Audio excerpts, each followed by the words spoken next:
Clementine's hand trembled as she held the Chateau Margaux. $3,000 a bottle, more than she made in 2 months, poised above the table. The private dining room of Serpentine, Chicago's most exclusive restaurant, glowed amber under Venetian chandeliers. Everything here cost more than her entire life. Especially the man seated before her. Adam Ventura didn't look like a monster. That was the first thing that struck her when she entered.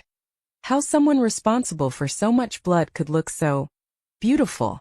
Dark hair swept back from a face carved by some Renaissance master, sharp cheekbones, and eyes the color of espresso that currently burned into her with an intensity that made her knees weak. He was discussing something in rapid Italian with the 3 men flanking him, men whose shoulder holsters she could see beneath expensive suits. The words were musical, almost gentle, but Clementine had worked at Serpentine long enough to know. When Adam Ventura spoke softly, people died.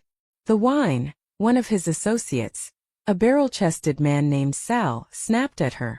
"You deaf, sweetheart?" Clementine stepped forward, focusing on keeping her hands steady.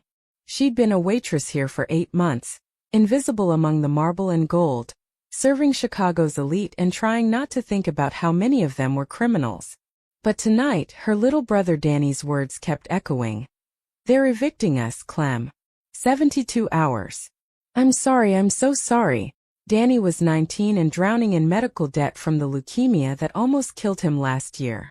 The debt that Clementine had promised to handle, that she'd been juggling with 3 jobs and prayer, had finally avalanched. They needed $12,000. $12,000 she didn't have. $12,000 that made her hands shake as she poured wine worth more than the amount that would save her family. The bottle slipped. Time fragmented into slow-motion horror. The Chateau Margaux arcing through air, Adam Ventura's hand shooting out too late, burgundy liquid exploding across his white Tom Ford shirt like a gunshot wound, the crystal glass meeting marble with that damning crash. Silence dropped like a guillotine. "I..." Clementine's voice died in her throat. Adam stood slowly, wine dripping from his chest, his expression unreadable. The 3 men around him tensed, hands moving toward their jackets. "Mr. Ventura, I'm so sorry," she stammered. "Sorry." Sal was already moving toward her, his face purple with rage. "Do you know what you just..."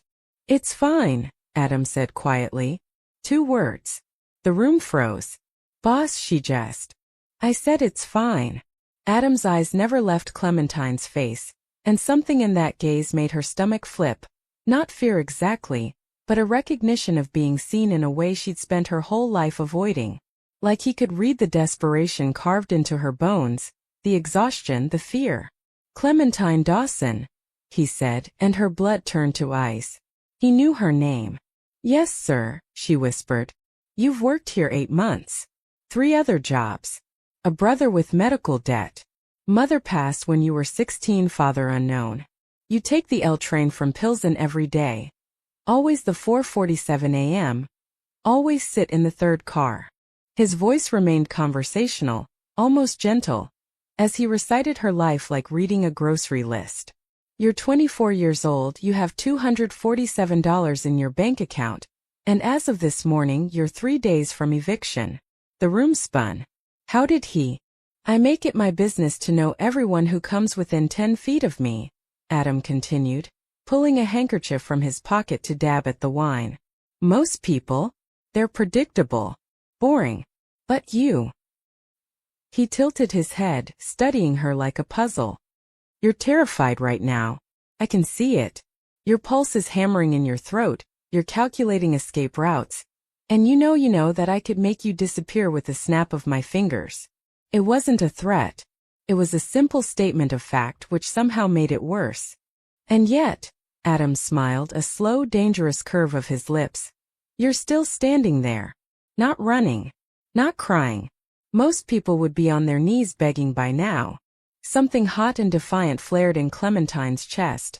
The same reckless courage that had gotten her through every impossible situation in her life. The same stubborn refusal to break that kept Danny alive through chemo, that kept her grinding through 20-hour days. "Would it make a difference?" she heard herself say. "If I begged?" The three men around Adam inhaled sharply. Adam's smile widened. Now that's interesting. You know what? I dare you to say what you're really thinking right now. And there it was, the precipice. Clementine felt it yawning before her. The moment where smart became stupid. Where survival instinct should have kicked in and sealed her mouth shut. But $12,000. Danny's face. The eviction notice. She looked Adam Ventura directly in his dangerous, beautiful eyes and said, "You better don't dare me or else." The silence stretched like a tightrope. Then Adam Ventura did something Clementine didn't expect. He laughed. Not the polite chuckle of the wealthy, but a genuine, surprised bark of laughter that transformed his entire face. For a moment he looked almost human. Or else what exactly? Adam leaned back against the table, arms crossed, completely ignoring the wine soaking through his $2,000 shirt. Please, enlighten me. Clementine's heart hammered against her ribs, but she'd already jumped off the cliff. Might as well enjoy the fall. Or else you'll see exactly how little power you actually have over someone who's already drowning, she said quietly. You can fire me, I'm already broke. Threaten me. I'm already terrified every day. Hurt me, her voice cracked slightly. I'm already in more pain than you could imagine. So go ahead, Mr. Ventura. Do your worst. I've survived worse than you. The words hung in the air like smoke. Sal moved forward, his hand inside his jacket, but Adam raised one finger. Just one. Sal froze. Everyone out, Adam said softly. Boss. Out. Sal, the other two men, even the sommelier hovering near the door. They all vanished like ghosts, the heavy door clicking shut with a finality that made Clementine's stomach drop. Now it was just her and the most dangerous man in Chicago, alone in a room that suddenly felt very small. Adam studied her for a long moment, those dark eyes searching her face. How old is your brother? The question caught her off guard. What? Danny. How old is he? 19, she whispered. Why do you? And the leukemia? He's in remission. 8 months. Her hands clenched into fists. How do you know all this? Instead of answering, Adam moved to the bar in the corner, pouring 2 glasses of amber liquid, whiskey, expensive by the look of the bottle. He held one out to her. I don't drink on shift, Clementine said automatically. You don't have a shift anymore. You're fired. The words should have destroyed her, but somehow she'd expected them. Clementine took the glass, their fingers brushing for a heartbeat.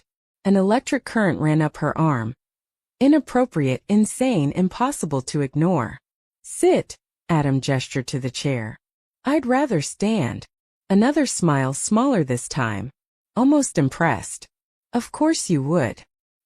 He took a sip of his whiskey, never breaking eye contact. I'm going to tell you something very few people know, Clementine. 3 weeks ago someone stole from me. Not money, I have more than I could spend in 10 lifetimes. They stole information. Details about my operations, my people, my weaknesses.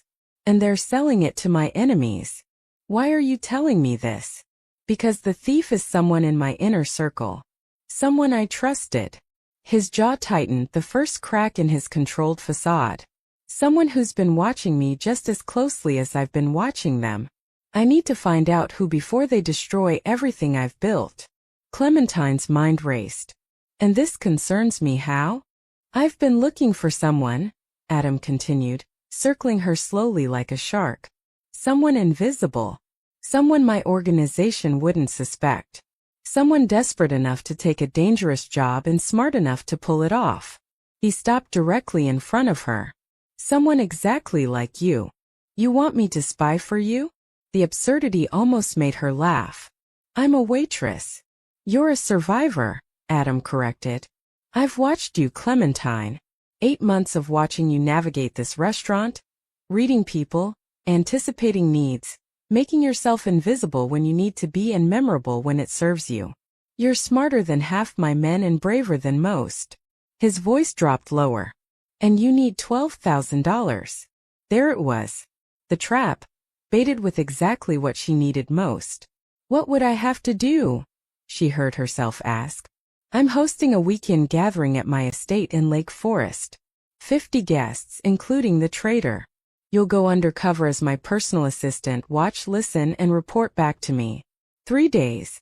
If you help me identify the rat, I'll give you $25,000. Enough to save your apartment and clear Danny's remaining debt. 25,000. The number echoed in her skull like a prayer. And if I refuse? Adam's expression didn't change, but something flickered in his eyes. Disappointment? Then you walk out that door, I never contact you again, and you figure out your own solution to your problems. I don't force people, Clementine. I make offers. He was giving her a choice, which somehow made it worse, because they both knew she didn't really have one. This is insane, she whispered. Probably, Adam agreed.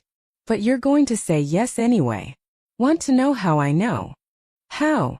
He stepped closer, so close she could smell his cologne. Cedar and something darker, dangerous. Because you're like me. When you're drowning, you don't wait for a lifeboat. You build one from the wreckage and sail it straight through hell. Clementine met his gaze, seeing her own desperation reflected back in those dark eyes.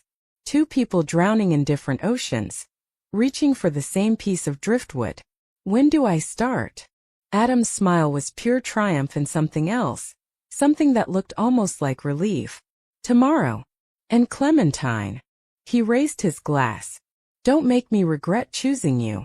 She clinked her glass against his, the crystal singing like a warning bell. You better don't dare me or else, remember? Oh, Adam murmured, his eyes burning into hers with an intensity that stole her breath. I'm counting on it. The Ventura estate looked like something from a crime movie. Exactly what it was. Clementine stood at the iron gates the next evening, a borrowed designer dress clinging to her body, watching as luxury cars snaked up the circular driveway. Her entire life could fit in a studio apartment in Pilsen. This place had a hedge maze. Second thoughts. She turned to find Adam beside her, appearing like smoke. He changed from yesterday's wine-stained shirt into a charcoal suit that probably cost more than her yearly rent. In the golden hour light, he looked less like a criminal and more like a dark prince from some twisted fairy tale. A million of them, Clementine admitted. Good. Fear keeps you sharp. He handed her a small earpiece. Keep this in. I'll be listening. If anything feels wrong, if anyone threatens you, say the word chess. My men will extract you immediately. Chess. My mother loved the game. Said life was just chess with higher stakes. Something painful flickered across his face, gone before she could analyze it. Come. Time to meet the wolves. He offered his arm. Clementine hesitated, then took it, feeling the solid muscle beneath expensive fabric. The moment her hand touched him, Adam leaned close, his breath warm against her ear. From this moment on, you're mine. My assistant, my shadow, my responsibility.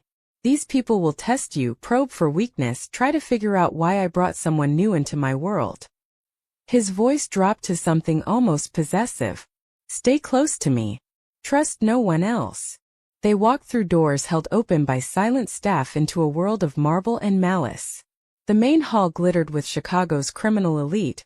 Clementine recognized faces from newspapers, from FBI wanted posters she'd seen on the news. A woman in diamonds that could fund a hospital laughed at something a silver-haired man said. Two men by the fireplace discussed something in Russian, their eyes constantly scanning the room. Everyone was hunting. Everyone was prey. Adam. A stunning redhead glided toward them, her emerald dress a perfect match for calculating eyes. Darling, you didn't mention you'd be bringing company. Isabella. Adam's tone cooled several degrees. This is Clementine, my new personal assistant. Isabella Corleone. Clementine recognized her from the briefing Adam had given her that morning. His former fiancée, now handling operations on the South Side. Beautiful, brilliant, and according to Adam's files, potentially ruthless enough to betray him. Assistant. Isabella's smile was a knife wrapped in silk. How progressive of you, Adam. Usually, you keep business and pleasure so carefully separated. Usually, Adam agreed. his hand moving to the small of Clementine's back, a gesture that looked possessive but felt protective. Clementine is exceptional. I'm sure she is. Isabella's eyes raked over Clementine like a pricing gun. Tell me, dear, what exactly are your qualifications? Before Clementine could answer, a commotion erupted near the entrance. A man stormed in, flanked by guards, tall, broad-shouldered, with a scar running down his left cheek. Adam's entire body went rigid. Vincent Corleone, he said quietly, and Clementine heard genuine danger in his voice for the first time. You weren't on the guest list. No. Vincent's smile was all teeth. Isabella's brother, Clementine remembered. The one Adam suspected of trying to stage a coup. Must have been an oversight. After all, we're practically family. The room held its breath. Vincent's eyes found Clementine, and something predatory slid across his features. And who's this delicious creature? Don't tell me the great Adam Ventura has finally found someone to warm his cold bed. Watch your mouth, Adam said so softly it was almost a whisper. But Vincent was already moving closer. Ignoring Adam entirely, his attention fixed on Clementine like a target. What's your name, beautiful? Clementine Dawson. She forced herself to meet his eyes, even as her instincts screamed to run. Dawson. Vincent's head tilted. Why does that name sound familiar? He pulled out his phone, fingers moving across the screen, and Clementine's blood turned to ice. He was searching for her. He'd find Danny. The medical records. The debt. He'd know she didn't belong here. Vincent. Adam stepped between them, his voice dropping to something lethal. Leave. Now. Or what, boss? Vincent sneered. You'll make me? In front of all these witnesses. He held up his phone and Clementine saw her own face staring back. A photo from the hospital, taken 6 months ago when she'd visited Danny. Your new assistant is a waitress from Pilsen with a dying brother and enough debt to drown in. So my question is. Vincent's smile was poisonous. What's really going on here, Adam?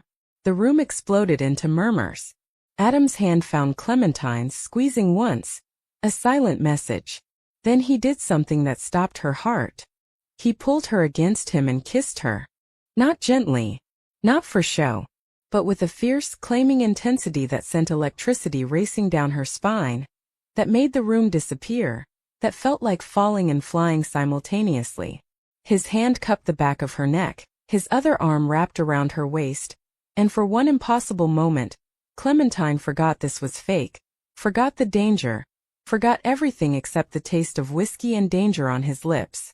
When they broke apart, Adam kept her close, his eyes never leaving Vincent's shocked face. That's what's going on, Adam said quietly. Any other questions? The silence was deafening, and Clementine realized as her lips still burned from his kiss, that this game had just become far more dangerous than she'd ever imagined. Adam's bedroom was the last place Clementine expected to end up that night, but here she was, standing by floor-to-ceiling windows overlooking Lake Michigan while the most dangerous man in Chicago paced like a caged panther.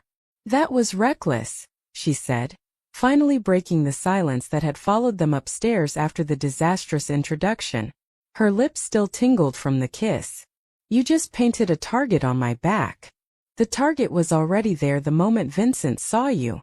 Adam loosened his tie with sharp, angry movements.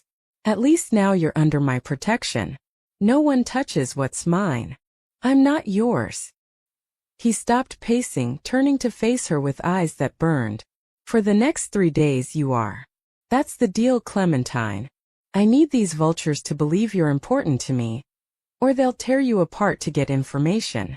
So that kiss was just strategic, Adam cut her off, but something in his voice wavered. Necessary. Felt pretty real to me. Clementine shot back, and immediately regretted it. Adam crossed the distance between them in 3 strides, backing her against the window. Not threatening but intense, so intense she could barely breathe. You want to know if it was real? That's a dangerous question. You better don't dare me. Or else. His hand came up to cup her face, thumb brushing her cheekbone with devastating gentleness. I'm starting to think that phrase of yours is going to get us both killed.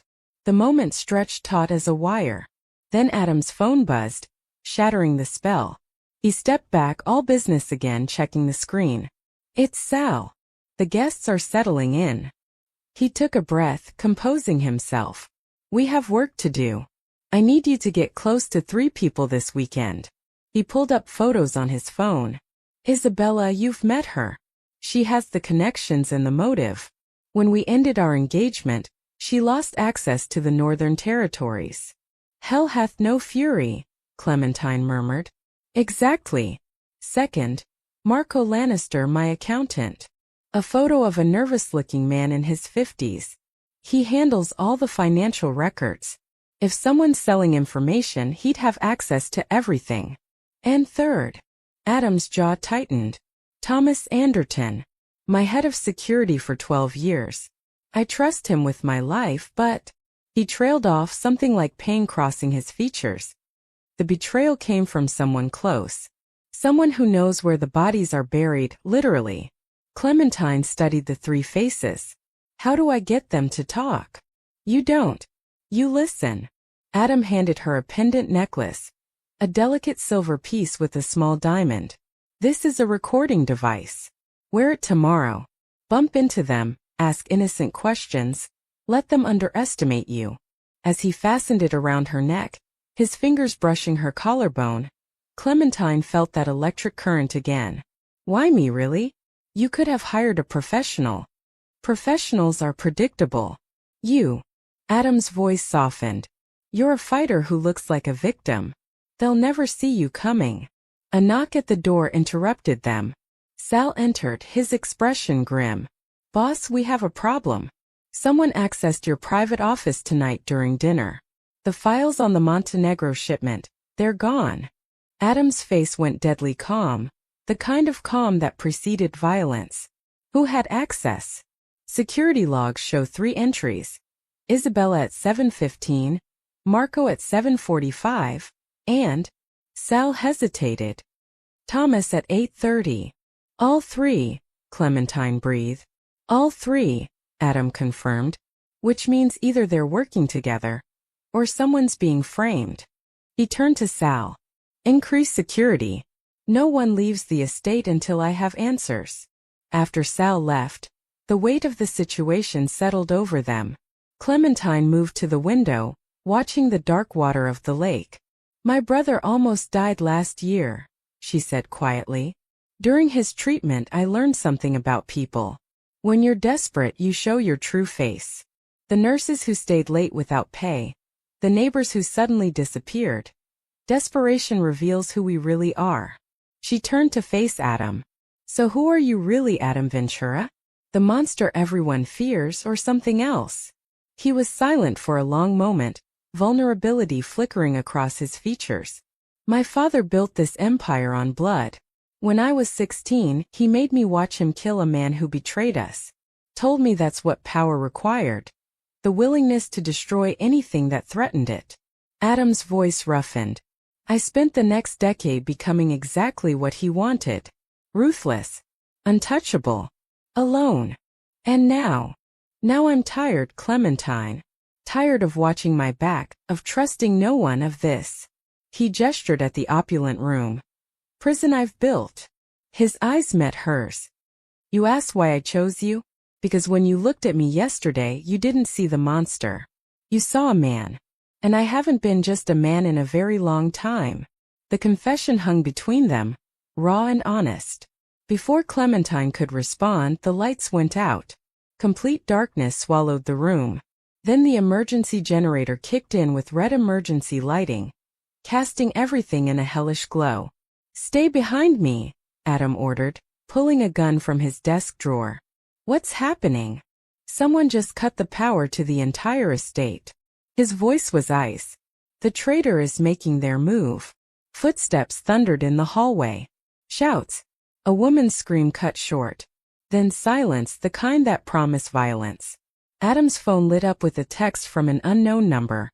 Found your rat. Come to the East Wine Cellar alone or she dies. Below the text was a photo that made Clementine's blood freeze. A woman bound to a chair, terror in her eyes, one of the household staff she'd seen earlier. "It's a trap," Clementine whispered. "Obviously." Adam checked his gun. "Stay here. Lock the door after me." "Like hell. You're not walking into a trap alone." "Clementine. You better don't dare me or else, remember?" She grabbed a letter opener from his desk. Pathetic as a weapon, but better than nothing. "We're in this together now." Adam stared at her, something like admiration and frustration warring in his expression. Then he grabbed her hand. "Together," he agreed. "But you follow my lead. Understand?" They moved into the darkened hallway, where shadows danced like demons and death waited in the wine cellar below. The wine cellar smelled like earth and old blood. Adam descended the stone steps first, gun raised, Clementine close behind with her inadequate letter opener. Emergency lights cast grotesque shadows across rows of vintage bottles. Each worth thousands, now witnesses to whatever horror awaited them. The bound woman sat in the center of the cellar, exactly as the photo showed. But as they got closer, Clementine's stomach dropped. "That's not real," she whispered. Adam stopped. "What?" "Her chest. She's not breathing." He moved forward quickly, checking for a pulse. His face went dark. "She's been dead for hours. This is a setup." The door slammed shut above them. Locks clicked into place with terrible finality. Then the lights went out completely, plunging them into absolute darkness. "Adam!" A voice echoed through hidden speakers. Familiar, warm, trusted. "Thomas Anderton. I'm sorry it came to this, son." "Thomas." Adam's voice cracked with betrayal. "You." "Me," Thomas confirmed, and Clementine heard genuine regret in his tone. "For 12 years I watched your father poison you. Watched him turn a good boy into a killer. And when he died I thought maybe you'd walk away, choose a different life. But you didn't. You became him." Adam's breathing was ragged in the darkness. Clementine found his hand, squeezing it. "So you betrayed me?" Adam called out. "Sold me out to Vincent?" Thomas laughed bitterly. "Vincent? That fool?" "No, Adam. I didn't betray you. I'm trying to save you. By locking us in a cellar with a corpse? By forcing you to face the truth." A projector flickered to life, casting images on the stone wall. Documents, photos, financial records. "For the past 6 months I've been gathering evidence. Every murder, every illegal deal, every drop of blood on your hands. I was going to give it to the FBI. Let them tear apart this empire you've inherited." Clementine stared at the evidence. There was so much blood. "But then," Thomas continued, 3 weeks ago you did something unexpected. You started liquidating assets, moving money into legitimate businesses, researching witness protection programs. The projector showed bank transfers, search histories. You were planning to leave, weren't you? To walk away from all of this." Adam said nothing, but his hand tightened around Clementine's. "I couldn't let you do it," Thomas said. "Not because I wanted to stop you from leaving, but because someone else found out. Someone who would kill you before letting you dismantle your father's legacy." "Who?" Adam demanded. The cellar door opened. Footsteps descended. When the emergency lights came back on, Clementine saw the gun first. Then the face behind it. Isabella stood on the stairs, her emerald dress now paired with a Glock aimed directly at Adam's chest. "Hello, darling," she purred. "Surprised? You and Thomas?" Adam's voice was hollow. "God, no." Isabella wrinkled her nose. "Thomas is a sentimental old fool. No, I found out about your little exit strategy all on my own. Did you really think I wouldn't notice you pulling money from our joint operations? Closing accounts?" Her eyes glittered with rage. "You were going to leave me with nothing. After everything I've done, every line I've crossed for you. We ended 2 years ago, Isabella. We ended when I said we ended." She descended another step, gun steady. "I built half this empire.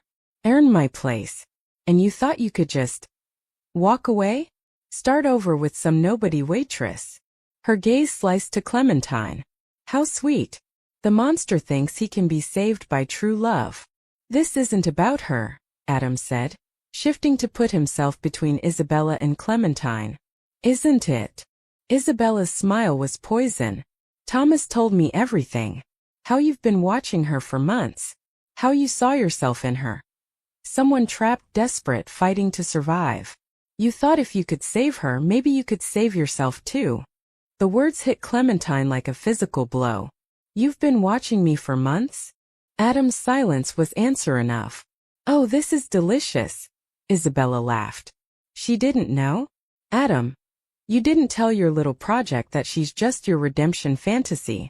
Shut up, Isabella, Adam growled. But the damage was done. Clementine stepped back, pieces falling into horrible place. The wine. Yesterday. You wanted me to spill it, didn't you? You orchestrated everything. Clementine. Answer me. Her voice echoed off stone walls. Was any of this real? Adam turned to face her, and the raw pain in his eyes stopped her breath. I watched you because I saw someone who should have broken but didn't. Someone who fought for her brother with everything she had. Someone good in a way I forgot existed. His voice cracked. And yes, I engineered our meeting. But what I feel now, that's real. More real than anything in my life has ever been. How touching, Isabella interrupted. Now if you're done with confessions. She never finished the sentence. Thomas appeared behind her, moving with surprising speed for a man in his 60s, knocking the gun from her hand. It clattered across stone. Isabella spun fast as a snake, a knife appearing from her thigh holster. The blade caught Thomas in the shoulder. He grunted but held on, grappling with her on the stairs. Run! Thomas shouted. Both of you, get out! Adam grabbed Clementine's hand, pulling her toward the open door. They were halfway up the steps when Isabella broke free. Thomas collapsing against the wall, blood spreading across his shirt. Isabella retrieved her gun. You know what? She aimed at Clementine instead of Adam. If I can't have you, no one can. Let's see you live with losing her. Time crystallized. Adam moved, launching himself in front of Clementine just as Isabella fired. The gunshot was deafening in the enclosed space. Adam staggered, clutching his side, crimson blooming between his fingers. No! Clementine caught him as he fell, her hands immediately pressing against the wound. No, no, no. Run! Adam gasped, blood on his lips. Clementine, run! Isabella chambered another round, her face twisted with rage. But then the cellar exploded with movement. Sal and a dozen men flooding down the stairs, guns drawn. Thomas had triggered the silent alarm before Isabella attacked. In the chaos, someone tackled Isabella. The gun fired wildly. Wine bottles shattered, burgundy mixing with blood on ancient stone. And Clementine held Adam in her arms, his blood warm and terrible on her hands, and realized with devastating clarity. She'd fallen in love with a monster trying to become a man. Stay with me, she whispered, tears streaming down her face. You better don't dare leave me. Or else. Adam smiled weakly, his hand finding her face. Or else what? Or else I'll follow you to hell and drag you back. His eyes fluttered closed. The hospital wing of the Ventura estate was equipped better than most ERs. A testament to how often Adam's world required emergency medical care. Clementine sat in a chair beside his bed, her dress still stiff with dried blood, watching his chest rise and fall with mechanical assistance. The bullet had missed his heart by 2 inches. 2 inches between life and death. You should rest, Sal said from the doorway. He'd been surprisingly kind since the cellar, his earlier hostility replaced by something like respect. I'm fine. You've been here for 18 hours. Had it been that long? Time had become meaningless, measured only in heartbeats and ventilator breaths. What happened to Isabella? Clementine asked. Sal's face darkened. In custody. Thomas too, though his lawyers are already working on immunity. He's cooperating with the feds, giving them everything on the organization. He paused. It's over, Miss Dawson. The empire, the business, all of it. Within a week, There won't be anything left of the Ventura operation. And Adam, if he survives, federal prosecutors want him. Witness protection if he cooperates, prison if he doesn't. Sal's voice roughened. Either way, the man you know won't exist anymore. The words settled like stones in her stomach. Even if Adam lived, she'd lose him. Miss Dawson. A woman in a crisp suit appeared. FBI, obviously, from the badge on her hip. I'm Agent Sarah Harding. I need to ask you some questions about your involvement with Mr. Ventura. I told the police everything. I'm sure you did. But we need to establish your role. A waitress from Pilsen suddenly becomes intimate with a mafia boss. Agent Harding's smile was sharp. That raises questions. I'm a victim, Clementine said firmly. Are you? Or are you an accomplice who got in over her head? The agent pulled out a folder, spreading photos across the bedside table. Clementine entering the estate, the kiss at the party, her and Adam in his bedroom. These don't look like victim photos. Clementine's hands clenched. He hired me for a job. I needed money. For your brother's medical debt. Danny, right? Agent Harding's tone sharpened. 19 years old, in remission, currently staying with your neighbor while you're here. She let that hang. It would be terrible if his treatment got complicated. If questions were raised about how you've been paying for it. The threat was crystal clear. What do you want? Clementine whispered. Testimony. Everything Adam Ventura told you, every detail about his operations. You cooperate fully, we ensure Danny's medical care continues uninterrupted. And you walk away from this clean. She leaned closer. You don't, and we dig into every dollar you've earned, every connection you've made. Obstruction of justice carries serious time. Clementine looked at Adam's unconscious form. The man who'd orchestrated their meeting, who'd used her desperation, who'd also taken a bullet meant for her. The man she'd stupidly fallen in love with. I need to think, she managed. You have 24 hours. Agent Harding left her card. Choose wisely, Miss Dawson. After she left, Clementine finally let herself cry, ugly, desperate sobs that shook her whole body. She'd thought waitressing 3 jobs was hard. She'd thought watching Danny almost die was the worst pain possible.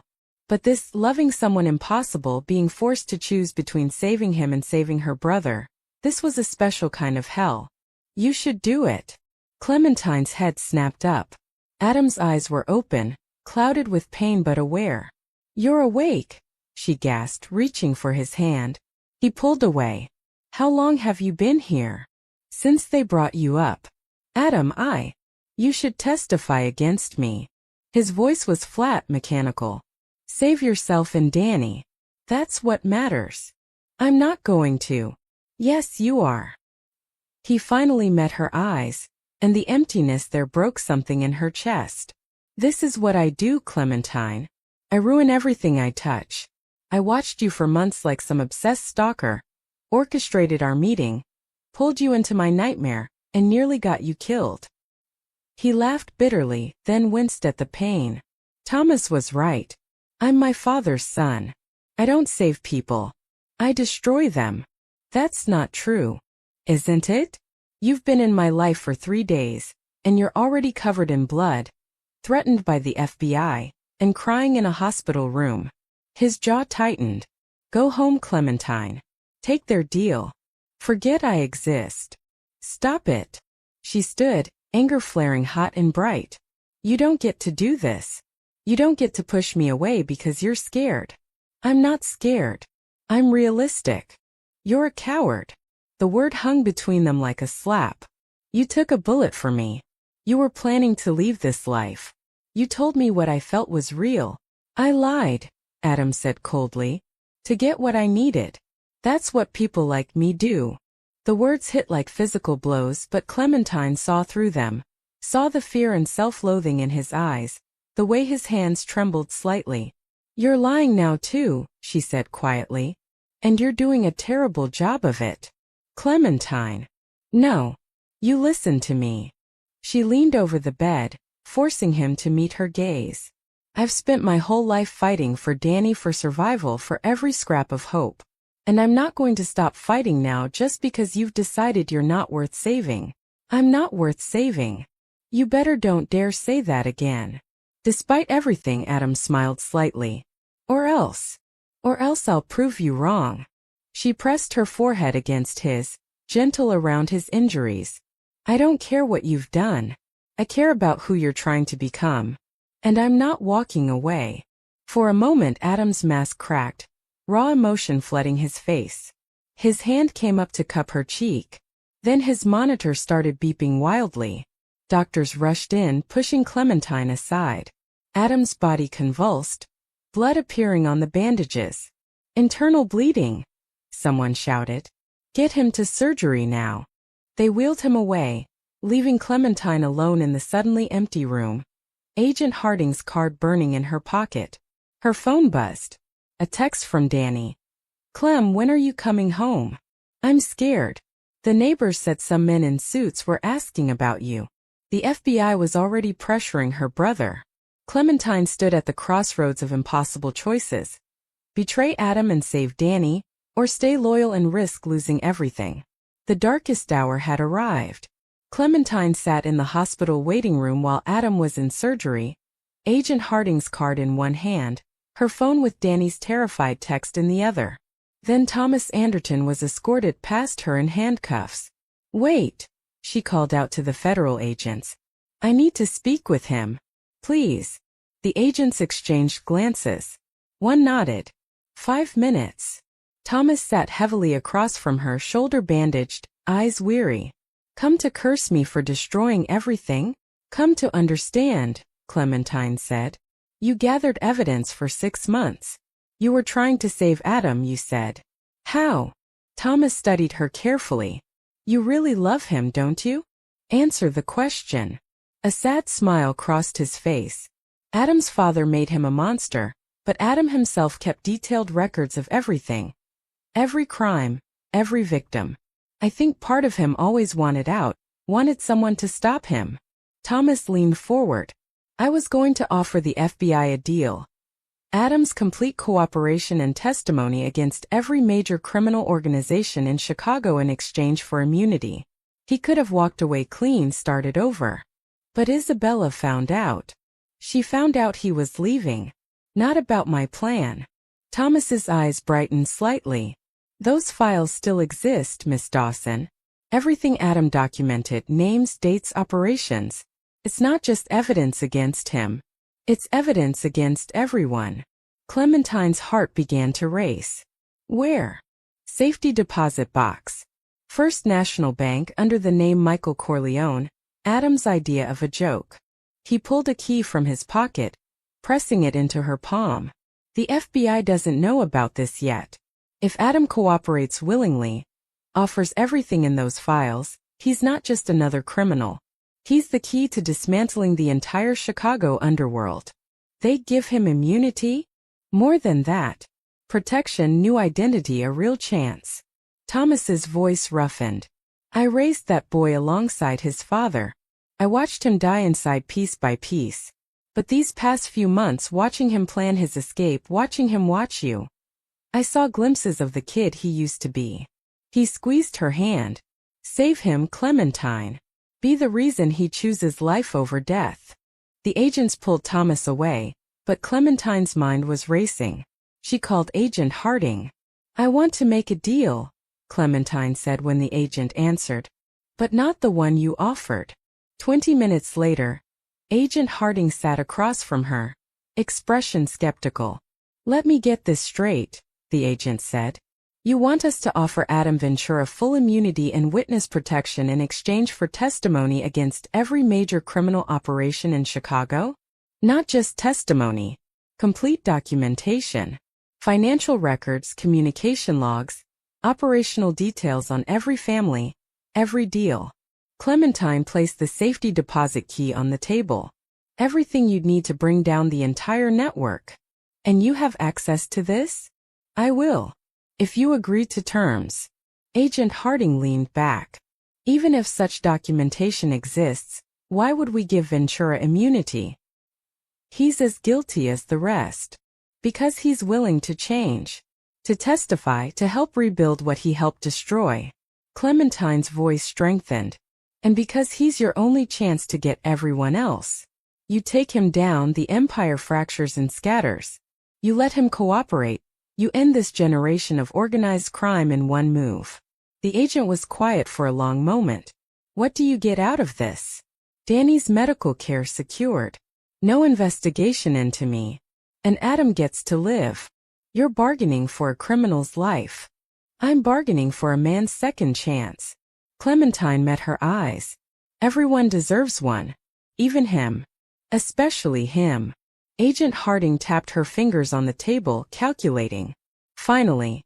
If the documentation is as comprehensive as you claim, I can take it to my supervisor. But Ventura would have to cooperate fully, testify in multiple trials, spend years in witness protection. He will. You seem very certain of that. I am. Because Clementine understood something the FBI didn't. Adam Ventura wasn't his father. He was a man who'd been drowning for so long that he'd forgotten he could swim. All he needed was someone to remind him there was a shore worth reaching. 3 hours later, Adam woke from surgery to find Clementine sitting beside his bed again.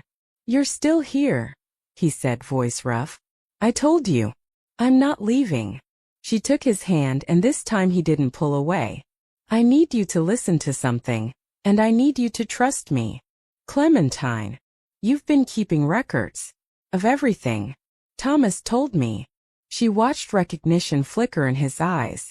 I'm going to give them to the FBI. Along with your full cooperation. That's a death sentence. No. It's a life sentence, the good kind. She squeezed his hand. You testify, you help them bring down everyone, you get immunity and witness protection. You get out, Adam. Really out. And spend the rest of my life looking over my shoulder, hiding alone. Not alone, Clementine interrupted. I'm coming with you. Adam's eyes widened. What? Witness protection works for families. Associates. People who need protecting. She smiled through sudden tears. I've got nothing keeping me here except Danny, and he's always wanted to see California. New identities, new lives, new chances. You'd give up everything? For me. I'd give up everything for a chance at something real. She leaned closer. You saved me, Adam. Let me save you back. For the first time since she'd known him, Adam Ventura looked genuinely afraid. Not of death or violence but of hope. I don't deserve you, he whispered. You better don't dare say that again. He laughed then winced. Or else I'll spend the rest of our lives proving you wrong. Adam pulled her down gently, kissing her with a tenderness that spoke of new beginnings and second chances. Okay, he breathed against her lips. Let's burn it all down and start over. The plan was simple. Retrieve the files from the safety deposit box, deliver them to the FBI, and Adam would begin his cooperation. Simple. Except nothing involving the Chicago underworld was ever simple. 2 days after Adam's surgery, he was cleared to move. Clementine helped him into a bulletproof SUV, Sal driving with 4 armed guards surrounding them. The bank was 10 minutes away. You sure about this? Adam asked, his hand finding hers in the back seat. Absolutely terrified, Clementine admitted. But yes. Agent Harding had agreed to the deal pending verification of the files. 24 hours to retrieve them, or the offer disappeared and Adam faced life in prison. The clock was ticking.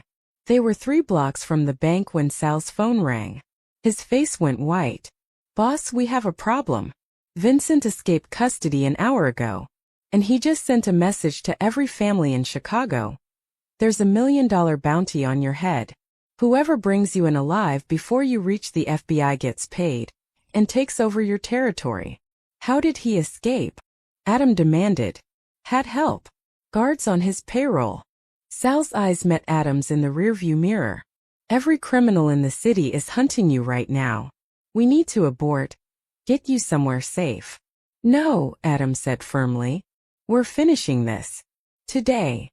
As if summoned by his words, a black sedan slammed into their rear bumper. The SUV spun, Clementine screaming as they crashed into a parked car. More vehicles screeched to a halt surrounding them, at least a dozen armed men pouring out. "Go!" Sal shouted, returning fire through his window. Adam grabbed Clementine's hand, kicking open the door on the opposite side. They ran, bullets sparking off metal and concrete around them. Adam was still healing, his movements pained, but adrenaline kept him moving. They ducked into an alley, then through a restaurant kitchen, staff scattering as gunmen pursued. Out the back door, down another street, Clementine's heels abandoned 3 blocks back, her feet bleeding on the pavement. "There!" Adam pointed to the bank ahead. First National, their salvation 50 yards away. Behind them engines roared. Vincent's voice echoed through a megaphone. "Give up, Adam. You can't run forever." They burst through the bank's front doors and suddenly everything stopped. 40 customers and staff froze, staring at the bloody, desperate couple. Adam still had his gun. Outside, Vincent's forces surrounded the building. Everyone down. Vincent's men stormed in, weapons raised. But Adam was faster. He grabbed the nearest security guard's radio. "This is Adam Ventura. I'm currently inside First National Bank with 50 hostages. I'm calling the FBI. Nobody moves until they arrive." It was insane. Brilliant. By making it a federal hostage situation, he'd forced the FBI to respond immediately and given them legitimate cause to take him into protective custody. Agent Harding arrived in 15 minutes with a full tactical team. "Stand down," she ordered Vincent's men, who reluctantly backed off. They might be criminals, but not even they were stupid enough to engage federal agents. "Mr. Ventura, release the hostages and come out." "I want the deal," Adam called back. "In writing. Now. And protection for everyone in this building." Agent Harding disappeared, returning 10 minutes later with paperwork. She entered alone, sliding the contract across the marble floor. Adam read it quickly. Immunity in exchange for complete cooperation, witness protection for him, Clementine, and Danny. It was everything they'd negotiated. He signed it. "Box 447, he told the terrified bank manager. "Michael Corleone." The manager, hands shaking, led them to the vault. Inside box 447 was a hard drive and 6 folders, years of documentation, every secret of the Chicago underworld compiled by a man who'd been preparing his own destruction for years. Agent Harding's eyes widened as she flipped through the first folder. "This is comprehensive." "I told you," Clementine said. "He's the key to everything. Mr. Ventura, you understand what this means? You'll testify against everyone. Every family will want you dead." "They already do," Adam replied, his arm around Clementine. "At least this way, I'm dying to the right thing." But the moment wasn't over. Vincent appeared in the vault doorway, having slipped past the FBI perimeter. His gun was aimed at Clementine. "You really thought I'd let you walk away?" Vincent's face was twisted with rage. "You've destroyed everything. All our operations, our power. I'd rather die than let you become a rat." "Then die," said a voice behind him. Isabella stepped into view, her own gun pressed against Vincent's temple. Blood stained her sleeve. She'd somehow escaped custody too. "Isabella!" Vincent's voice cracked. "What are you? We had a deal." "Deals change." Her eyes found Adam's and Clementine saw something complicated there. Love, hate, regret, acceptance all mixed together. "I spent 2 years trying to possess you, Adam. Trying to keep you in this world because I couldn't imagine it without you." "But she's right." Isabella nodded at Clementine. "You deserve a chance to be more than your father's son." "Sister, don't." Isabella pulled the trigger. Vincent collapsed and FBI agents swarmed the vault, taking Isabella down, securing the scene. In the chaos, she caught Adam's eye one final time. "Be happy," she mouthed, and then she was gone, dragged away to face justice for everything she'd done. Agent Harding handcuffed Adam. "Protocol," she explained, but gently. "You're doing the right thing." "Am I?" Adam looked at the files, the dead body, the wreckage of his world. Clementine took his cuffed hands in hers. "Yes, you are." Outside, police cars and federal vehicles created a motorcade. News helicopters circled overhead. The entire city would know by nightfall. Adam Ventura, Chicago's most powerful crime boss, had turned himself in. But as they loaded him into the federal vehicle, Clementine beside him, Agent Harding explained what came next. You'll be in protective custody during the trials, could take 2 years. Multiple testimonies, lots of preparation. After that, if you survive, you get your new identity. She looked at Clementine. Both of you. New names, new city, new lives. What about my brother? Clementine asked. Already in protective custody. We extracted him this morning. Agent Harding actually smiled. He's safe, Miss Dawson. You all are. As the vehicle pulled away from the bank, Adam leaned his head against Clementine's shoulder, exhaustion and relief flooding through him. Thank you, he whispered, for not giving up on me. You better don't dare thank me yet, Clementine replied, tears streaming down her face. We've got 2 years of trials ahead, witness protection, starting over with nothing. Or else. She kissed him, soft and full of promise.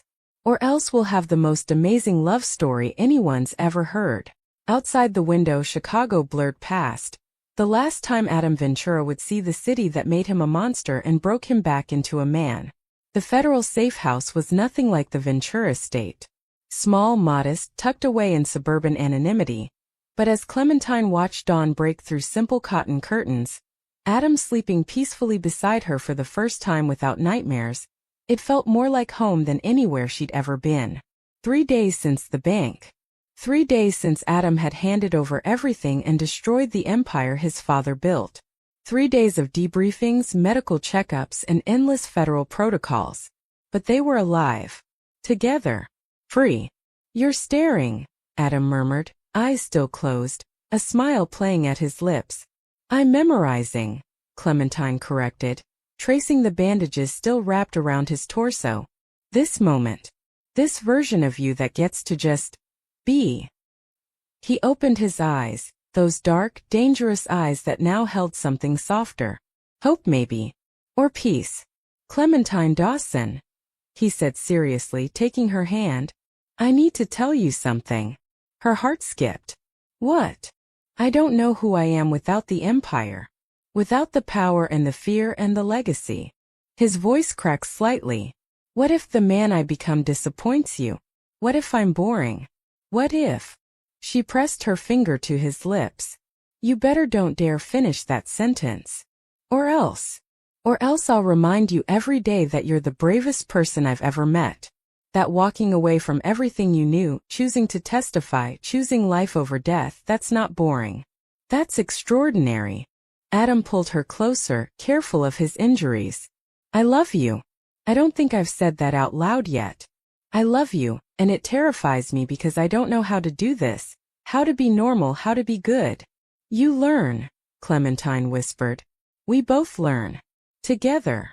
A knock at the door interrupted them. Agent Harding entered with a younger man, thin, pale, with Clementine's eyes. Danny. Clementine launched herself at her brother, crushing him in a hug. Clem can't breathe. But Danny was laughing, holding her just as tightly. You're insane, you know that? The FBI showed up at Mrs. Chen's apartment, told me you'd fallen in love with a Mafia boss and were now in witness protection. I thought they were pranking me. It's real, Clementine said, pulling back to look at him. All of it. Danny, this is Adam. The two men studied each other. The brother she'd sacrificed everything for and the man she'd chosen to save. Danny extended his hand. So you're the guy who nearly got my sister killed. Adam took it firmly. And she's the woman who saved my life. I'd say we're even, but we both know I owe her everything. As long as we're clear on that. Danny's stern expression cracked into a grin. Also, the FBI said you're paying for my college? Full ride. Part of the deal, Adam confirmed. Your sister wouldn't agree to witness protection unless your future was secured. Medical care, education, everything. He wanted to make sure you had choices, Clementine added. Real ones. Danny's eyes watered. Thank you. Both of you. He looked at Agent Harding. Can I have a minute alone with my sister? After the others stepped out, Danny took Clementine's hands. Are you sure about this? Leaving everything, starting over with someone you've known for less than a week. I've never been more sure of anything, Clementine said. Danny, I spent my whole life fighting just to survive. Adam's giving us a chance to actually live. And she smiled. I love him. Crazy, impossible, totally insane, but real. Then I'm happy for you. Danny hugged her again. You deserve this, Clem. You deserve everything. Agent Harding returned with documentation, preliminary paperwork for their new identities. The trials start in 2 weeks, she explained. Mr. Ventura, you'll be testifying against 14 different criminal organizations over the next 18 months. It won't be easy. There will be threats, attempts on your life, long separations for security purposes. We can handle it, Adam said, his hand finding Clementine's. After the trials conclude, assuming you survive, Agent Harding caught herself at Clementine's expression. When you survive, you'll be relocated. New city, new names, new lives. The Chicago you knew will cease to exist. Good, Adam said firmly. I don't want it to exist. I want something different. Something clean. What will you do? For work, I mean. You can't exactly put former crime boss on a resume. Adam glanced at Clementine, and she saw the dream taking shape in his eyes, the same dream they'd talked about during the sleepless hours of the past 3 nights. We're opening a restaurant, Clementine said. Small, honest, legitimate. I know the industry, Adam knows business. We start over by building something together. A restaurant, Agent Harding repeated, something like amusement in her voice. My mother used to say that food brings people together, Adam said quietly. That sharing a meal is an act of trust. I want to spend the rest of my life building trust instead of destroying it. The agent nodded slowly. I think that's the sanest thing I've heard all week. She stood. I'll give you some privacy. Tomorrow we start trial prep. Enjoy today. After she left, Clementine, Adam and Danny sat together in the small safe house living room. 3 people who'd been drowning in different oceans, now clinging to the same lifeboat. What do we do now? Danny asked. Now. Adam looked at Clementine, and she saw her own joy reflected in his face. Now we figure out how to be normal. How to watch movies and cook breakfast and argue about stupid things. How to be a family. I've never had a family, Adam admitted. Not a real one. You'll have to teach me. Clementine leaned into him, Danny on her other side. Lucky for you, I'm an excellent teacher. And I'm an excellent student when properly motivated. Oh God, are you two always this disgustingly cute? Danny groaned. Because I'm already regretting this whole witness protection thing. They laughed. Real, genuine, full of hope, and Clementine realized this was what freedom felt like. Not the absence of danger, but the presence of choice. The ability to build instead of just survive. That night, Clementine found Adam on the small back porch, staring at stars he'd probably never noticed before. Penny for your thoughts? She asked, wrapping a blanket around both of them. I'm thinking about the future, he said. About the restaurant we'll build. What we'll call it. Any ideas? New beginnings is too obvious. Second chance is too cheesy. He smiled. What about Dawson and Ventura? Partnership. Equal billing. Except those won't be our names anymore. True. So whatever our new names are. He turned to face her fully. I want you to be more than my business partner, Clementine. Her breath caught. What are you saying? I'm saying that I spent 30 years being who my father wanted me to be. I'm done living for dead men's expectations. He took both her hands. I want to live for you. For us. For the future we're going to build. So when we get those new identities, when we start over in whatever city they send us to, his voice roughened with emotion. I want to start as your husband. If you'll have me. Clementine's eyes filled with tears. That's the worst proposal I've ever heard. I don't have a ring. I'm technically still a criminal. I can't promise you safety or wealth or... Adam Ventura, you better don't dare apologize for the most perfect proposal in the history of proposals. He grinned. Or else. Or else I'll say yes anyway, and spend the rest of our lives reminding you that you're stuck with me. Is that a threat or a promise? Both, Clementine said, and kissed him with all the hope and love and crazy courage that had brought them to this impossible moment. When they broke apart, Adam pressed his forehead to hers. I don't deserve you. Stop saying that. We deserve each other. We deserve this second chance. We deserve happiness. Yes, he whispered. We do. Above them, stars blazed in a sky that belonged to neither criminals nor victims. Just two people who'd found each other in the darkness and chosen to walk toward the light. The trials would be brutal. The threats would be real. The road ahead uncertain. But Clementine Dawson had never backed down from a fight in her life, and she wasn't about to start now. And Adam Ventura, the man who'd been a monster and chosen to become something better, had finally found something worth fighting for beyond power and fear. Each other. As they stood together in the quiet suburban night, somewhere in Chicago, the empire Adam had destroyed was being systematically dismantled. Isabella awaited trial. Vincent was dead. Thomas had his immunity and was helping the FBI piece together decades of corruption. And two people who'd been drowning found they could breathe. So, Adam said softly, what happens next in our story? Clementine smiled, taking his hand and leading him back inside where Danny was already raiding their Federal Issue refrigerator. Now, she looked at the man she loved and the brother she'd saved and the small, ordinary life they were about to build from the wreckage of impossible circumstances. Now we live. Really live. Together.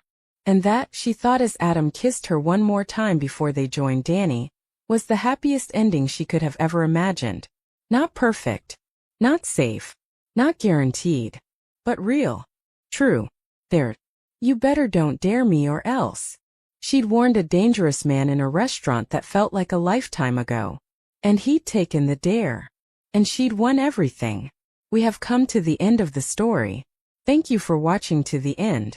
Share your opinion about this story in the comments below. I like getting feedback from my audience. Also, don't forget to like, subscribe, and hit the notification bell so you won't miss any of our heartwarming stories.